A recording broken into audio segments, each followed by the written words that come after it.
الحمد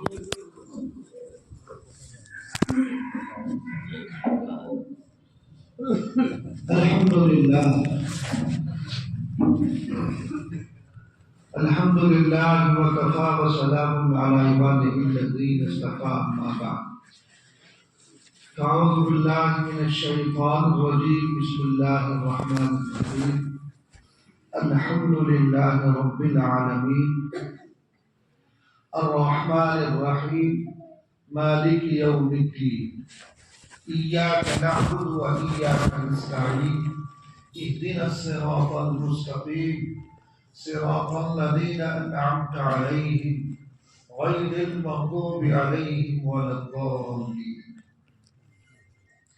محترم حضرات، جو سورت کی تلاوت میں نے کی ہے یہ سورت تقریباً تمام ہی لوگوں کو یاد ہوگی، اور روزانہ ہر نماز میں یہ سورت پڑھی جاتی ہے، فرائض ہو، سنن ہو، نوافل ہو۔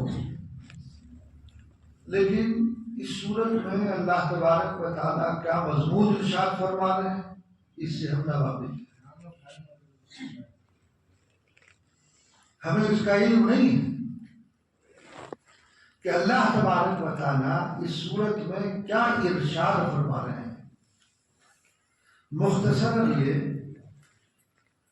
کہ اللہ تبارک و تعالیٰ نے یہ سورت عنایت فرما کر نبی کریم صلی اللہ علیہ وسلم اور آپ کی امت پر بڑا احسان فرمایا۔ اس سورت کو سورت الفاتحہ کہتے ہیں۔ اس سورت کے 17 نام ہیں، بعد میں سزائے ملی۔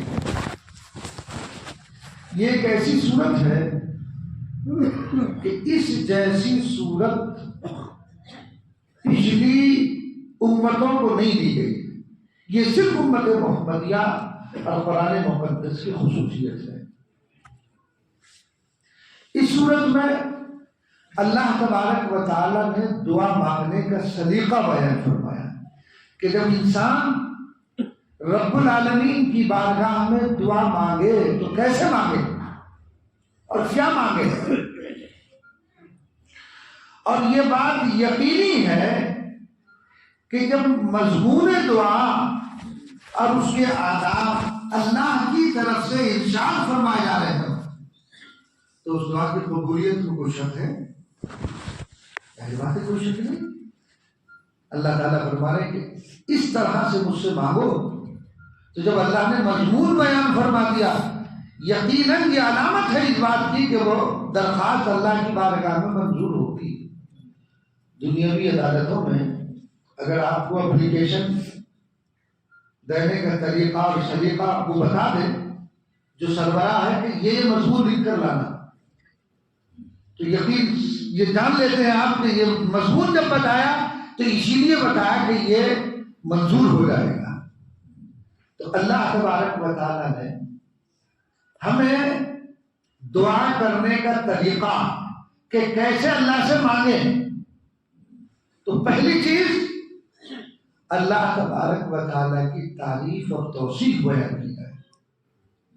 جیسے آپ لکھتے ہیں نا درخواست میں محترم المقام، واجب الاحترام، قابل قدر لکھتے ہیں، جس کا جیسا منصب ہوتا ہے اس منصب کے لحاظ سے القاب و آداب لکھے جاتے ہیں۔ تو ہم مانگ رہے ہیں اللہ سے، ظاہر بات ہے کہ اللہ سے بڑھ کر تو کوئی ہے ہی نہیں۔ وہ القاب بھی ہم اگر چاہتے خود تو نہیں لا سکتے تھے، اللہ ہی نے بتایا کہ اس طرح سے اپنے درخواست کی ابتدا اور اپنی درخواست کی شروعات کہیں سے کرو، اللہ کی حمد سے، اس کی تقدیس سے، اس کی پاکی سے۔ الحمدللہ رب العالمین، تمام تعریف اس اللہ کے لیے جو تمام جہانوں کا پروردگار ہے۔ کیسا جامع جملہ ہے، کیسی بہترین تعبیر ہے، ہم اگر لانا چاہتے تو کبھی بھی نہیں بیان کر سکتے تھے۔ اللہ ہی نے بیان فرمایا کیا کرو، الحمدللہ رب العالمین۔ اب یہاں پر ایک سوال پیدا ہو سکتا ہے، تمام تعریف اس اللہ کے لیے جو تمام جہانوں کا پالنے والا، تو تمام ایسے کتنے جہان ہیں، کتنے عالم ہیں ایسے. اس میں اگرچہ مفسرین نے مختلف اقوال نقل کیے ہیں. امام مقاتل رحمۃ اللہ علیہ نے فرمایا کہ عالم 40,000 ہے، اور ایک روایت 80,000 کی بھی ہے. یعنی جس طرح یہ عالم دنیا ہے، اسی طرح 80,000 عالم اور ہیں جن کی پرورش اور تربیت کون کر رہا ہے؟ خدا بند قدوس. ہم اور آپ اپنے چند بچوں کی پرورش نہیں کر سکتے، وہ پروردگار 80,000 عالم کی پرورش کر رہا ہے، اور اس کی پرورش کے انداز وہ بھی نرالے. اس کی پرورش کے جو انداز ہیں وہ نرالے ہیں. علامہ دینیوی رحمۃ اللہ علیہ نے کتاب الحیوان میں لکھا ہے کہ یہ جو کوا ہوتا ہے نا، یہ کوا انڈا دیتا ہے، پھر اس سے بچہ نکلتا ہے. جب وہ بچہ نکلتا ہے تو وائٹ ہوتا ہے، سفید، اس کے پر سب کچھ سفید ہوتا ہے. اب کوا دیکھتا ہے کہ یہ سفید، میں کالا، یہ میرا نہیں ہے، وہ بھاگ جاتا ہے. یعنی اللہ کا نظام دیکھیے، تربیت کا نظام کیا ہے. کوئی بات نہیں، کوا بھاگ گیا، وہ آتے ہی اس کے پاس. اب اس کی روزی کا انتظام کیسے ہو؟ صحیح بات ہے، وہ بچہ ہے، چل نہیں سکتا، اڑ نہیں سکتا، کہیں آ نہیں سکتا، کہیں جا نہیں سکتا. اب اللہ نے انتظام کیا، وہ اپنی چونچ کو کھولتا ہے، منہ کھولتا ہے، تو ایک مکھی آتی ہے، خاص قسم کی مکھی، وہ اس کے منہ میں داخل ہوتی ہے. جب وہ مکھی جب تک آتی ہے جب تک اس کا پوٹا فل نہیں ہو جاتا ہے. جب پوٹا فل ہو گیا اور اس نے منہ کو بند کر لیا، مکھی آنا بند ہو گئی. ہے جی نظام اللہ. اسی طرح جب اس کے پر کالے ہو جاتے ہیں، تھوڑا بڑا ہو جاتا ہے، وہ مکھی نہیں آتی ہے. وہ مکھی اس وقت تک آتی ہے جب تک اس کے پر کالے نہ ہو جائیں، اور جب وہ پر کالے ہو گئے، اب مکھی کا آنا بند ہو گیا. اب اس کے بعد وہ کوا لوٹ کر آتا ہے کہ وہ میرا تو بچہ تھا، کہاں گیا؟ اب وہ آتا ہے، وہ یہ تو میرا ہی ہے، چھوڑ کے چلا گیا تھا، یہ سوچ کر کہ یہ میرا نہیں ہے، واپس آئے تو یہ تو میرا ہی ہے. اب وہ رزق کو پہنچانا لے کر آتا ہے. ظاہر بات ہے کہ ایک ماں باپ اپنے بچے کے لیے اب وہ جاتا ہے، وہ اس کے لیے رزق تلاش کر کے لا رہا ہے، وہ کھلاتا ہے. ظاہر بات ہے کہ اگر کوئی بچہ کوے کا بچہ دے دے تو آپ کو اور مجھے کیا پتا کس نے بچہ دیا، اس کو کیسے رزق کو پہنچایا جائے، یہ صرف اور صرف اللہ جانتا ہے. تو اس کی تربیت کے انداز بڑے نرالے، آپ اور ہم وہم و گمان نہیں کر سکتے. حضرت موسیٰ علیہ السلام مدین سے چلے، مصر جا رہے ہیں، آپ کی اہلیہ آپ کے ساتھ ہے، وہ حمل سے، سخت سردی کا زمانہ ہے. موسیٰ علیہ السلام آگ کی تلاش میں ہے، کہیں آگ مل جائے تو سردی کو دور کیا جا سکے. آگ نظر نہیں آتی، پہاڑ نظر آیا، اس پر ایک چنگاری نظر آئی. موسیٰ علیہ السلام نے اہلیہ کو کہا تم ہی بیٹھو، میں لے کر آتا ہوں، شاید اس پہاڑ کو مجھے آگ مل جائے. جیسے ہی پہاڑ پر چڑھے، موسیٰ علیہ السلام کے دل میں یہ خیال آیا کہ میرے اہل تو تنہا ہے، کہیں ایسا نہ ہو کوئی جانور کوئی چیز ان کو تکلیف پہنچا دے، ضائع ہو جائے میرے اہل. اللہ اپنے نبی کی فوراً اصلاح کرتا ہے. موسیٰ علیہ السلام کو اللہ تبارک و تعالیٰ کی طرف سے حکم ہوا، اے موسیٰ یہ جو سامنے پتھر پڑا ہوا ہے اس پر لاٹھی مارو، ڈنڈا مارو. مارا، وہ پتھر ٹوٹا، اس میں سے ایک پتھر اور نکلا. اللہ نے فرمایا موسیٰ پھر مارو، پھر ماری لاٹھی، پھر پتھر ٹوٹا، ایک پتھر اور نکلا. فرمایا پھر مارو اس پر لاٹھی، پھر ماری گئی لاٹھی تو وہ ٹوٹا تو ایک جانور نکلا جس کے منہ میں سبز پتا تھا. کیا بتانا چاہ رہے ہیں؟ اللہ اپنے نبی کو بتانا چاہ رہا ہے کہ دیکھو 3 پتھروں کی تاریکیوں میں ہم ایک جانور کو زندہ رکھ سکتے ہیں، تو ہم اپنے نبی کے اہل کو ضائع کر دیں گے، ان کی حفاظت نہ کریں گے؟ ان کی حفاظت کرنے والے ہم ہیں۔ ایک بات تو اسی، دوسری بات یہ دیکھیے 3 پتھروں کی تاریکی میں نہ ہوا جانے کا کوئی سسٹم ہے، نہ آنے کا کوئی سسٹم ہے، وہ آکسیجن کیسے لے رہا ہے؟ ہماری عقل یہ کہتی ہے وہ اس تاریکی میں جہاں آکسیجن موجود نہ ہو زندہ نہیں رہنا چاہیے نا، کوئی چیز زندہ رہے گی جب سانس ہی نہیں لے رہا۔ اللہ تبارک و تعالیٰ اس کو زندہ رکھے ہوئے ہے، اور زندہ رکھنے کے ساتھ ساتھ اس کو رزق پہنچایا جا رہا ہے۔ آپ کو مجھے معلوم ہے کہ زمین جہاں ہم بیٹھے ہیں اس کے نیچے کیا ہے؟ ظاہر بات ہے کچھ معلوم نہیں۔ اس پتھر میں کیڑا ہے، نہ آپ کو پتا، نہ موسیٰ علیہ السلام کو اس کا علم، لیکن اللہ ان کو رزق دے رہا ہے۔ کیا نظام ہے قدرت ہے؟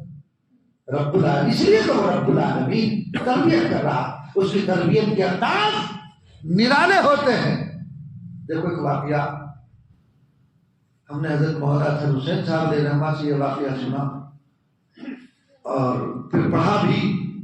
لبنان کے جنگل میں 2 دوست تفریح کے لیے نکل گئے، پھر وہ بچھڑ گئے، اور جب وہ بچھڑے تو ایسے بچھڑے کہ دونوں کا آپس میں ملنا مشکل، کوئی بات نہیں، حیران اور پریشان ایک دوسرے سے الگ۔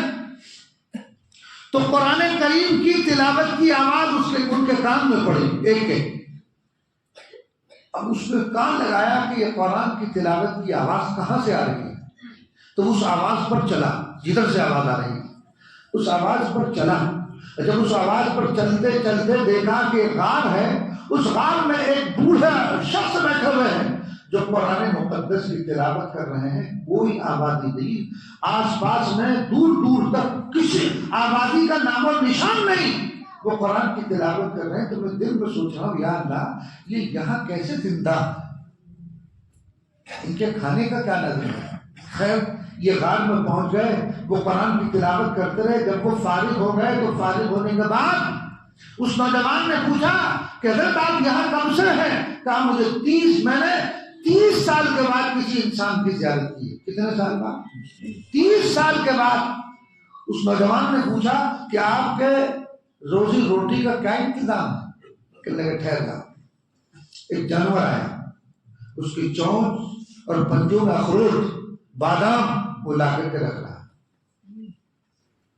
روزانہ 4 مرتبہ اسی طرح آتا تھا، اس دن 8 مرتبہ آیا۔ فرمایا ان بزرگ نے کہ یہ روزانہ 4 مرتبہ اسی طرح میرے لیے یہ اخروٹ بادام لے کر کے آتا تھا، آج 8 مرتبہ آیا تمہاری وجہ سے۔ اسے معلوم ہو گیا کہ کوئی مہمان ہے، اللہ نے روزی کا انتظام یہ کر رکھا۔ ہم بھاگے پھر رہے ہے نا، جھوٹ بول رہے ہیں، دھوکہ دے رہے ہیں، اور سمجھ رہے بڑا کمال کا کام ہم کر رہے ہیں، لیکن اللہ انہیں روزی دے رہا، پہنچا رہا۔ کچھ اور بات ہے، پانی، کیا پانی کہاں سے پیتے ہیں؟ کہنے کہ کوئی بات نہیں، اللہ نے اس کا نظم کر رکھا ہے، تم یہ کھاؤ۔ اس نے وہ کھائے، اور کھانے کے بعد پیاس لگی، ایک بدلی کا ٹکڑا آیا، ایک پتھر تھا اس میں گڑھا تھا، وہ بدلی وہاں برسی، پانی اس میں اکٹھا ہوا کہ اب اس میں سے پانی پی لو۔ اللہ نے میرے لیے یہ انتظام کر رکھا ہے، میرے لیے کھانا یہی جانور روزانہ لے کر کے آتا ہے عجیب نظام اللہ کا۔ کسی کو پتا نہیں کون کہاں رہ رہا ہے، کس خو میں زندگی گزار رہا ہے، لیکن اللہ تبارک و تعالیٰ اس کو وہاں رزق کو پہنچا رہا ہے۔ تو الحمدللہ رب العالمین، رب کا معنی تربیت کے۔ دیکھو عربی اتنی وسیع زبان ہے، دنیا میں اتنی وسیع زبان کوئی اور نہیں ہے، رب کے 14 معنی آتے ہیں، لیکن اس مقام پر رب کے معنی تربیت اور پرورش کرنے والا۔ تو خدا بندہ قدوس کے پرورش کے انداز بھی نرالے ہیں، اس جیسی پرورش اور اس جیسی تربیت کوئی نہیں کر سکتا ہے۔ ایک جگہ چند ڈکیت بیٹھے ہوئے تھے، اب وہ جو جگہ تھی سبز درخت ہے، سبز درخت ہے، ایک سبز درخت ہے، ایک سوکھا درخت ہے.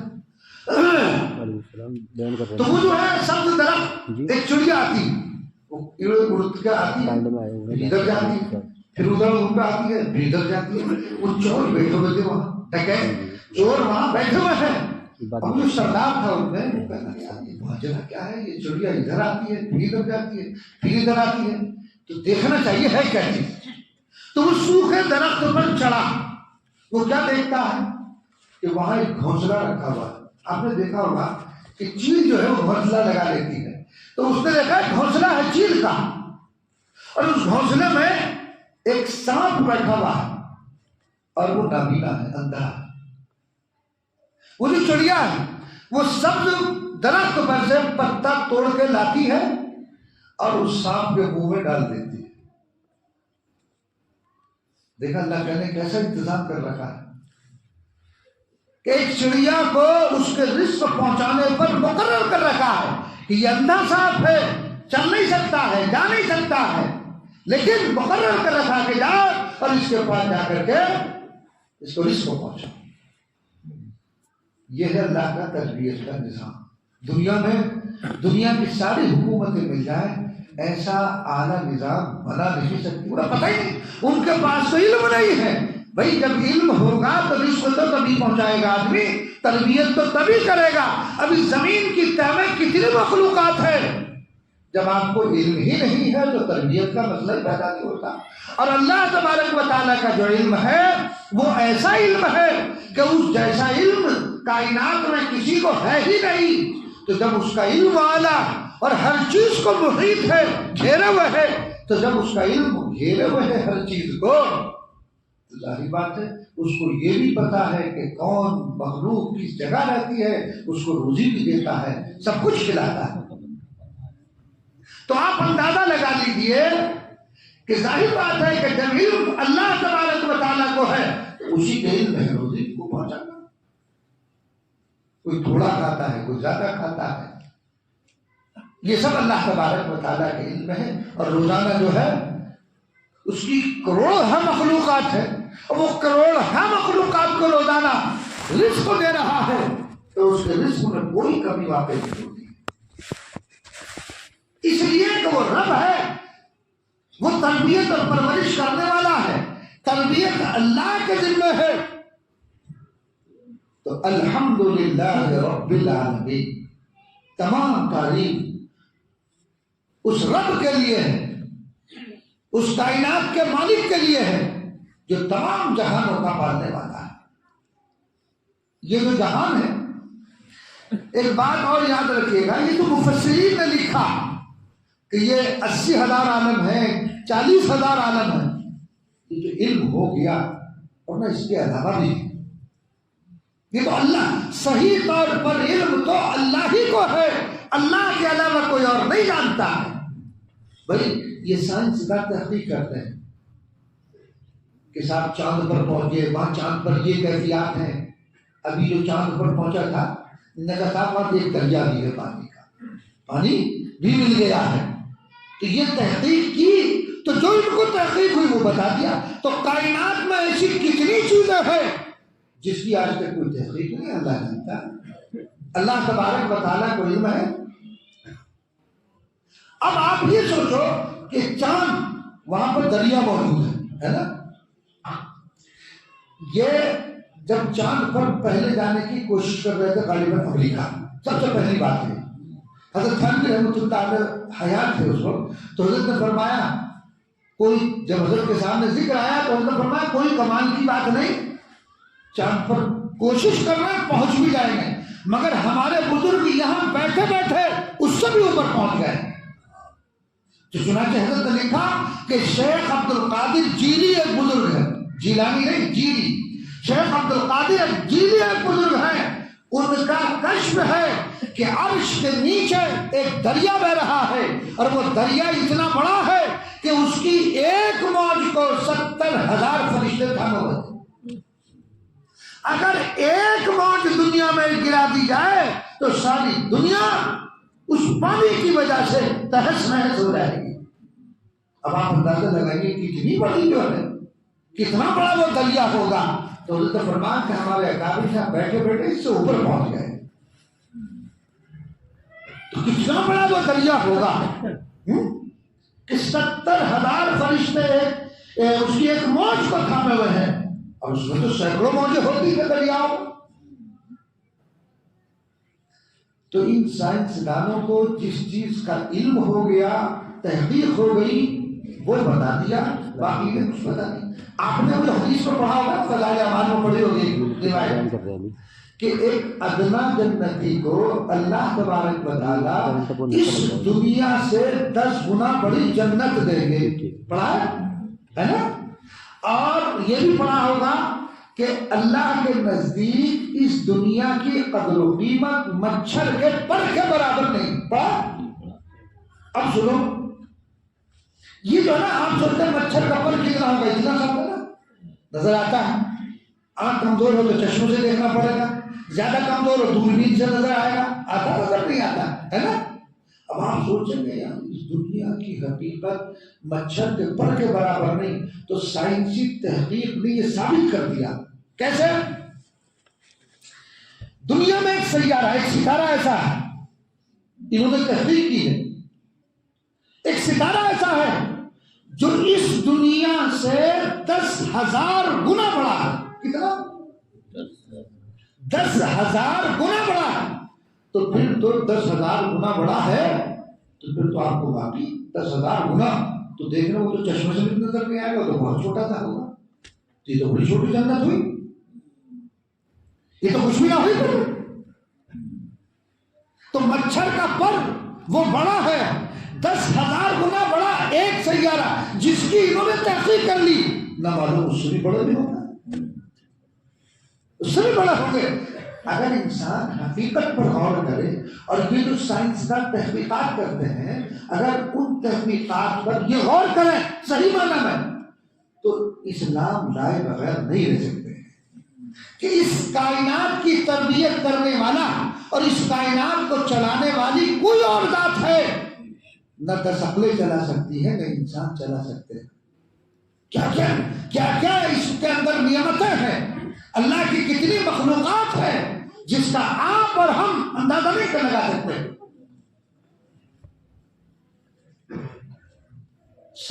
پانی کے نیچے سمندر میں ایک جگہ پڑھ رہا تھا، ایک سائنسدان کی تحقیق تھی کہ دریا کے نیچے، وہ تحقیق کرنے گیا، خود دریا میں گیا 200 فٹ نیچے.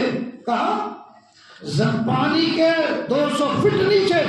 جب وہ وہاں پہنچا تو مچھلیاں تیر رہی تھی، مچھلیاں اس میں تیر رہی تھی، اور وہاں کا جو ٹمپریچر تھا وہ 140 ڈگری تھا. کتنا؟ 140 ڈگری. آدمی باقی رہے گا، زندہ رہے گا؟ بھئی ہمارے یہاں گرمی ہوتی ہے تو اس میں 45-46 ڈگری ہوتا ہے، اور اگر 50 ڈگری پہنچ جائے تو حالت خراب ہو جاتی ہے. 50 سے اوپر پہنچے تو انسان مرنے لگتے ہیں، ہے نا؟ وہ تھا 140 ڈگری. اب وہ سائنسدان اس نے اپنا آلہ ڈالا اور ڈال کر دیکھا اور یہاں مچھلیاں تیر رہی ہیں اور وہ زندہ ہے. بھئی اگر آپ پانی میں سے مچھلی کو نکالو اور 140 ڈگری پانی میں ڈال دو، فوراً مر جائے گی. مر جائے گی، زندہ نہیں رہ سکتی. اب آپ سوچیں گے کہ وہ زندہ کیوں ہے؟ ہاں، وہ اس لیے زندہ ہے کہ اللہ تبارک و تعالیٰ نے جس جیسی مخلوق ہے اس مخلوق کے لیے ویسا ہی انتظام کر رکھا ہے. ان کے لیے 140 ڈگری ضروری ہے، اگر وہ موجود نہ ہو تو وہ مر جائے گا. تو خدا بندے جیسی مخلوق کو جس چیز کی ضرورت ہے، جیسی ضرورت ہے، ان اللہ تبارک و تعالیٰ نے ویسے ہی اسباب پیدا کروا دیے. کہ اللہ تبارک و تعالیٰ کی قدرت ہے کہ وہ 140 ڈگری میں ان کو زندہ رکھے ہوئے ہے، اللہ کی قدرت. تو الحمدللہ رب العالمین. تو عالمین کی پرورش کرنے والا، تربیت کرنے والا صرف اور صرف اللہ ہی ہے. اللہ کے علاوہ کوئی اور نہیں کر سکتا، کر ہی نہیں سکتا. یہ تو انسان کی خام خیالی ہے یہ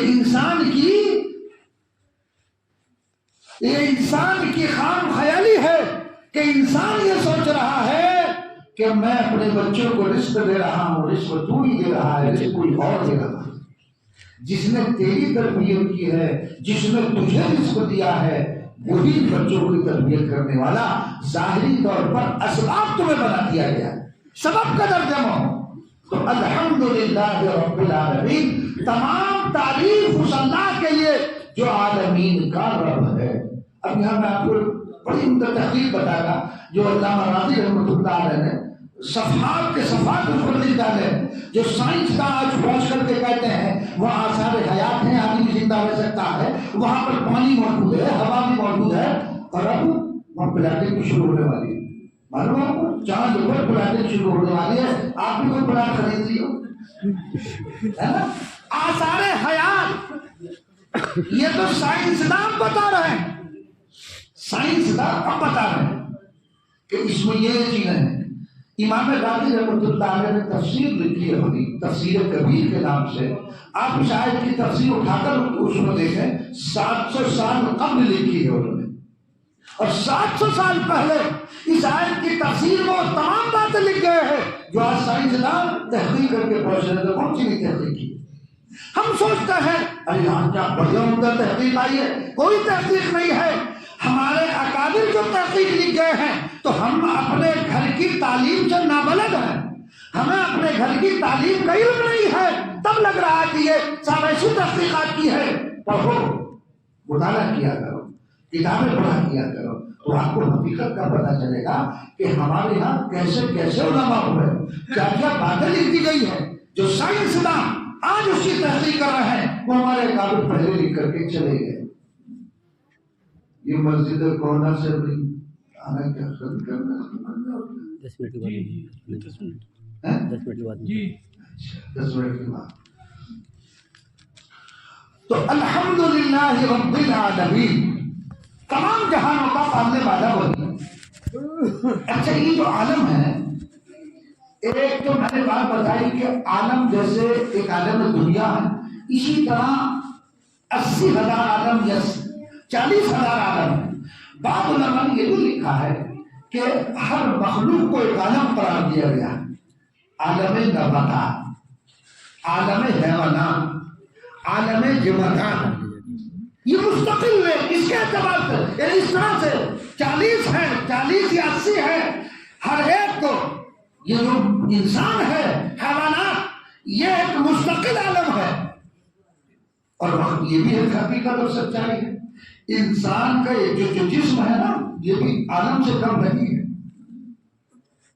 آپ انسان اپنے وجود پر اگر غور کرے تو اس کو اپنے وجود میں پورا عالم نظر آئے گا، پورا عالم نظر آئے گا۔ تنہائی پر بیٹھ کر کے سوچے، اللہ تبارک و تعالیٰ، دیکھو خدا بند قدوس نے انسان کے پانی جو ہے ایک آنکھ سے نکلتا ہے، خاصیت الگ ہے نا؟ ایک ناک سے پانی نکلتا ہے، اس کی خاصیت الگ ہے نا؟ ذائقہ بھی الگ ہے۔